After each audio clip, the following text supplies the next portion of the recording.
নমস্কাৰ, আপোনালোকে শুনি আছে অনামিকা, এটা হৰৰ চেনেল। বন্ধুসকল, আজি যিটো ঘটনা ক'ব ওলাইছোঁ, সেই ঘটনাটো মোৰ এজন ভাল বন্ধু বিজয় নামৰ ব্যক্তিৰ লগত হৈছিল।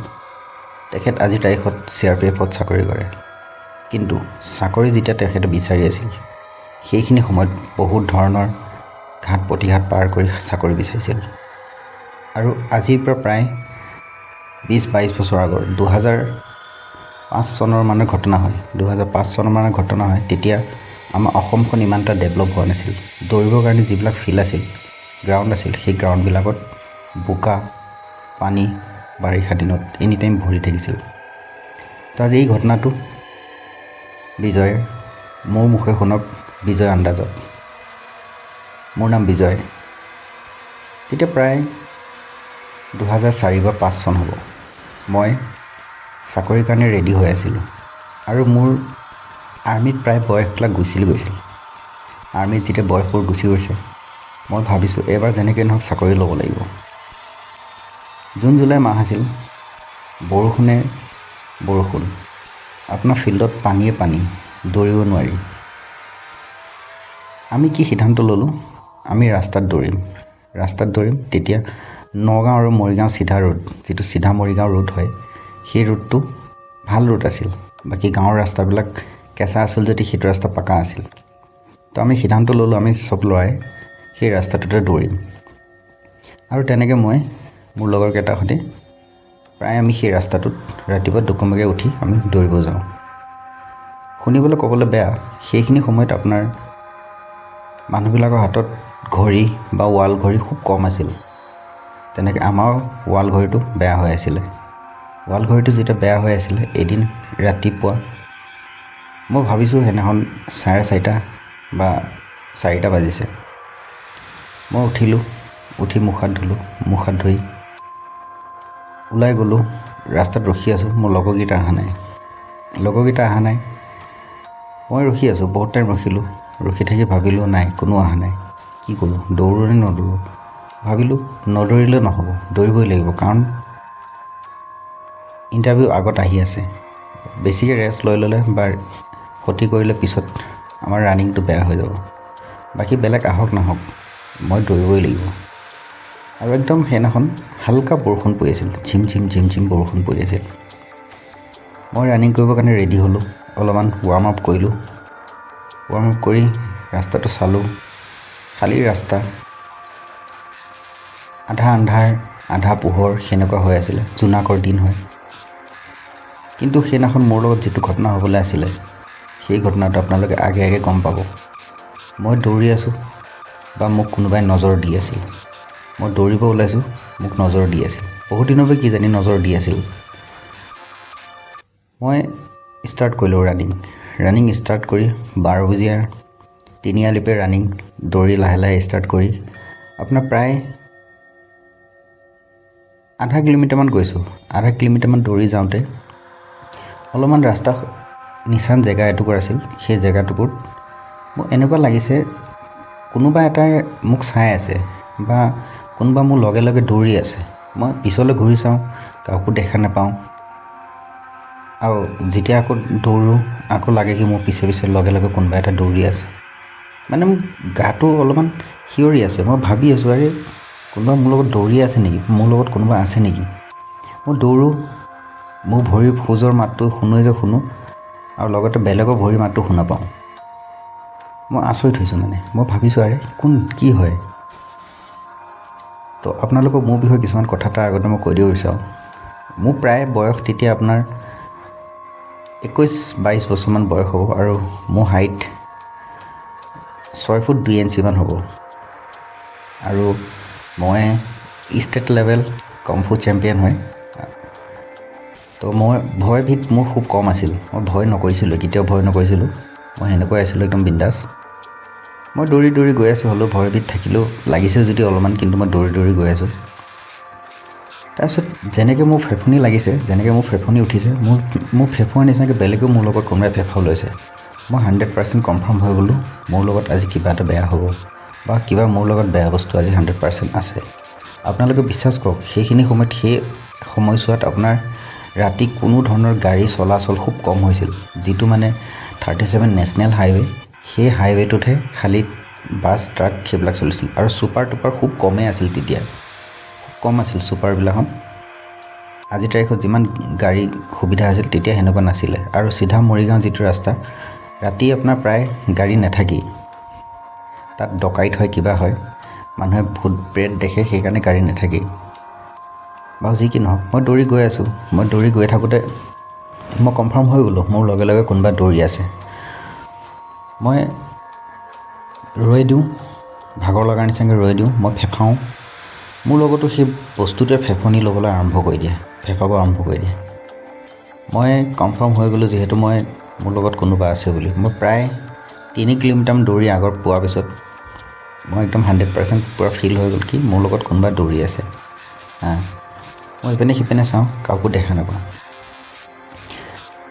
তাৰপিছত অলপমান দেৰিৰ পিছতে সেই বস্তুটোৱে অলপমান মানে হাঁহি খিকিন্দালি কৰিব আৰম্ভ কৰিলে। মই দৌৰি গৈ থাকোঁ, সি হাঁহি দিয়ে, হি হাঁহে। মই ইপিনে সিপিনে চাওঁ, কোনো নাই। মই দৌৰিব বাদ দিলোঁ, মোৰ ভয় লাগি গ'ল। মই উভতিব লৈছোঁ। মই লাহে লাহে খোজকাঢ়ি উভতিছোঁ, দৌৰা নাই, কাৰণ দৌৰো যিমান তিমান ভয় লাগে, কাৰণ সি মোৰ পিছত আছে, মই গম পাই থাকোঁ। মই যেনেকৈ ৰাস্তাটোৰ শিলত ভৰি জোতাত যেনেকৈ লাগি খাৰাপ খাৰাপ কৰে মই গম পাওঁ, আৰু সেনেকৈ বেলেগ এটা কোনোবা জানো মোৰ লগত আছে, তাৰো জোতা জানো খাৰাপ খাৰাপ কৰি গৈছে শিলবিলাক, সেনেকৈ মোৰ লগত হৈ আছে। মই গম পাই আছোঁ সি আছে মোৰ লগত। মই পূৰা কনফাৰ্ম হৈ তাক ক'লোঁ, কোন তই? কোন? মোক দেখা দে, তই দেখা দে। সি তেতিয়া ভাবিলে, ই গম পালে, সি হাঁহিব ল'লে, হা কৈ হাঁহিছে। হাঁহি কয় কি, আজি তোক পালোঁ আৰু, আজি তই বাচিব নোৱাৰ। মোৰ বুকুখন ধপধপনি ধৰিলে। মই ভয়ত কঁপি আছোঁ। ভয় লাগিছে যদিও মই সাহ কৰি আছোঁ, নাই মই একো কৰিব নোৱাৰি। সি মই খোজকাঢ়ি আহিব ল'লোঁ। অলপমান আগত, প্ৰায় 200 মিটাৰমান আগত মই দেখিছোঁ কোনোবা এটা ৰৈ আছে। সি তললৈ মূৰ কৰি আছে আৰু চুলিখিনি তাৰ লম্বা, এটা ল'ৰা মানুহ হ'ব, তাৰ বয়স কমচে কম 30-35 বছৰমান বয়স হ'ব। আৰু যোনখিনি জেগাত ৰৈ আছে সেইখিনি জেগাত প্ৰায় এক্সিডেণ্ট হৈ থাকে। তো ল'ৰাটো যে ৰৈ আছে, মই ৰাস্তাৰ কিনাৰত সি ৰখি আছে। মই লাহে লাহে খোজকাঢ়ি গৈ আছোঁ। মই ভাবিছোঁ মানুহ হ'বনে কোন হ'ব। এবাৰ ভাবিছোঁ মানুহো হ'ব পাৰে, ৰাতিপুৱা হৈছে যেতিয়া, তো মানুহ উঠিছে চাগে, কোনোবাই ৰখিছে চাগে, নে মাছ চাছ চাবলৈ কাৰণে জাল চাল পাতিছে চাগে। মই তাৰ পিনে চাইছোঁ, সি তললৈ মূৰ কৰি আছে। মই তাৰ ওচৰ পাম আৰু আপোনাৰ 20 মিটাৰমান আছে। 20 মিটাৰমান থাকোঁতে সি মূৰটো লাহেকৈ দাঙিছে। মই তাৰ মুখখন দেখিলোঁ। তাৰ মুখখনত আপোনাৰ একো নাই। মুখখন খালী এটা গাঁতৰ নিচিনা, মানে গাটো আছে, চুলিও আছে, মাথাটোও আছে, কিন্তু মুখখন নাই। একো আকৃতি নাই মুখখন, খালী এটা গাত ক'লা। মই একদম মই সেইবাৰ ভয়ত ৰখিব নোৱাৰিলোঁ। মোৰ যিমান স্পীড আছে মই তিমান স্পীডে দৌৰিছোঁ। দৌৰি যায় মই উজত খাই পৰি গ'লোঁ। পৰাৰ পিছত সি হাঁহিব লৈছে, হাঁহিটো মতা মানুহৰ হাঁহি। 100% মই গম পাই গৈছোঁ এইটো মতা মানুহৰ হাঁহি। মই তেতিয়া ধুমাধুমি ভগৱানৰ নাম ল'ব লৈছোঁ, কৃষ্ণ ৰাম কৃষ্ণ, ৰাম কৃষ্ণ ৰাম কৃষ্ণ, হে প্ৰভু মোক বাচাওক, মোক বাচাওক, ৰাম কৃষ্ণ হে ভোলেনাথ মোক বাচাওক। মই সেনেকৈ কৈ লাহে লাহে খোজকাঢ়িব লৈছোঁ। মই বহুতখিনি খোজকাঢ়ি গৈ আছোঁ। মই পিছলৈ চাওঁ, হেৰি কৰোঁ, কিন্তু সি মোৰ লগে লগে গৈ আছে। মই গম পাই আছোঁ সি লগে লগে গৈ আছে। কিনাৰৰ গছ গছনিবিলাকত যিবিলাক জাহুক আছে, জাহুকবিলাক হিলাই দিয়ে মাজে মাজে, ক'ৰবাত যায় কিবা এটা কৰি দিয়ে, পানীত ঝপংকৈ উঠে, কিনাৰত থকা পানীবিলাকত পানীত ঝপংকৈ উঠে। মই যিমান পাৰোঁ তিমান বেগেৰে যাব চেষ্টা কৰিছোঁ। মোৰ গাটো একদম ঘামি টপকৈ গাৰ পৰা একদম মানে ঘাম পৰি আছে। মই সাহ কৰি হ'লেও গৈ আছোঁ লাহে লাহে যায় ডাইৰেক্ট আপোনাৰ যিটো পাৰ হৈ যায় তিনিআলি, তাত পাইছোঁ। তাত পোৱাৰ পিছত সেইখিনি সময়ত সিপিনে মোৰ দুটামান বন্ধু আহিছে খোজকাঢ়ি মোৰ তেতিয়ালৈকে অৱস্থাহীন মোৰ বন্ধুকেইটা যেতিয়া সেই তিনিআলিখিনি পোৱাহি নাই, অলপমান সময় আছে, তাৰ আগতে বস্তুটোৱে মোক মাত দিছে, যিটো বস্তু মোক পিছত লাগি আছিলে, আজি বাচিলি বিজয়, তই আজি বাচিলি। মানে মই আপোনালোকক ক'ব বিচাৰোঁ, সি মোৰ নামো জানে, সি মোৰ নাম জানে, মোৰ ঘৰ জানে, চব জানে। সি মোৰ লগত দৌৰিছেও। মই পিছত অনুভৱ কৰিলোঁ এইটো আমাৰ মাজৰ কোনোবা হ'ব, যোনটো মানে এক্সিডেণ্ট যিটো পইণ্ট হয়, যিখিনি জেগাত মই ক'লোঁ আপোনাৰ সি ৰৈ আছিল, সেই জেগাখিনিত প্ৰায় এক্সিডেণ্ট হৈ পেলাই ল'ৰাবিলাকখন মৰে, প্ৰায় বাইক এক্সিডেণ্ট হয়। সেয়াই কোনোবা হয়তো আমাৰ মাজৰ বা মোৰ চিনি পোৱা কোনোবা সেনেকুৱা এক্সিডেণ্ট হৈ মৰা ল'ৰা হ'ব। আৰু সি মোক সেইদিনাখন পিছ লাগিছিল। মই তাত একদম ঘামি জিমি যেতিয়া ৰখি আছোঁ, বৰষুণ হালকা পৰিছিল, যেতিয়া বৰষুণটো এৰিলে, বৰষুণ ধৰি আছিলে, দুই এটোপ পৰিছিলে, বৰষুণ এৰিলে, তেতিয়া লগৰকেইটা আহি পালে ক'লে তই ইমান সোনকালে কি ক'ত আছিলি, ইমান দৌৰিলি নেকি? তেতিয়া কৈছে মই দৌৰিলোৱে। তই ইমান সোনকালে কেনেকৈ দৌৰিলি? এতিয়া ঘড়ীটো চাচোন কেইটা বাজিছে। মোৰ লগৰ এটা হাতত সৰু এটা ঘড়ী আছিল, যিটো মানে আপোনাৰ ষ্টপ ৱাচ, যিটো স্পৰ্টৰ, সেই নিচিনা এটা ঘড়ী আছিল। সেইটো ল'লে সেইটো লৈ দৌৰিব আহে সদায়। তো ঘড়ীটো চাই পেলাই কৈছে চা, এতিয়াও 4টা বজা নাই। তো মই অনুভৱ কৰিলোঁ, মই যেতিয়া উঠিছিলোঁ প্ৰায় 2:30মান বাজিতে আহি মই দৌৰিবৰ কাৰণে আৰম্ভ কৰিছিলোঁ। আৰু সেই ঘটনাটো সেইকাৰণে হ'ল, মই যিহেতু সোনকালে আহি দিলোঁ, আৰু সি কিজানি তাত ৰখি আছিলে, আৰু সি মোক দেখা পাই গ'ল। তাৰপিছত মই সিহঁতক ক'লোঁ মোৰ লগত এনেকুৱা তেনেকুৱা হ'ল। সিহঁতে মোৰ অৱস্থাটো দেখি গম পাইছে অলৰেডি কিবা এটা হৈছে মোৰ লগত। তো ব'ল আজি নদৌৰিবি, তেনেহ'লে ব'ল ঘৰত যাওঁ ব'ল। তো সিহঁতে মোক লৈ গ'ল ঘৰলৈ। ঘৰত গ'লোঁ, তাত ঘৰত যাই মই গা চা ধুলোঁ। গা চা ধুই মোৰ লগত জ্বৰ হৈ গ'ল। মই সেই কথাটো পাহৰিব পৰা নাই। মই বহুত সাহসী মানুহ, হ'লেও মই বস্তুটো, মুখখন, তাৰ আকৃতিটো এতিয়াও মোৰ মনত পৰে।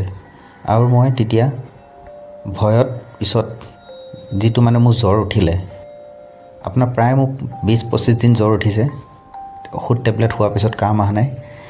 মই এজন বাবা ওচৰত গ'লোঁ, যাই তেখেতে জাৰি পেলাই দোল এডাল দিছিলে। সেই দোলডাল পিন্ধাৰ পিছতহে মই মোৰ গাৰ পৰা সেই বস্তুটো আঁতৰি যোৱা নিচিনা পাইছোঁ। নহ'লে সেই বস্তুটো জানো মোৰ লগত লাগিয়ে আছিলে, সেই ছায়াটো জানো মোৰ লগত লাগিয়ে আছিলে। সেইটো হ'ল মোৰ লগত হোৱা এটা সঁচা ঘটনা। তো বন্ধুসকল, কেনেকুৱা লাগিলে মোৰ মুখেৰে বিজয় ঘটনাটো শুনি? যদি আপোনালোকে ভাল পাইছে, চেনেলটো ছাবস্ক্ৰাইব কৰিব। আৰু নেক্সট টাইম আপোনালোকে এনেকুৱা ভিডিঅ' পাব। ভিডিঅ' চোৱাৰ বাবে ধন্যবাদ। Thank you. All the best.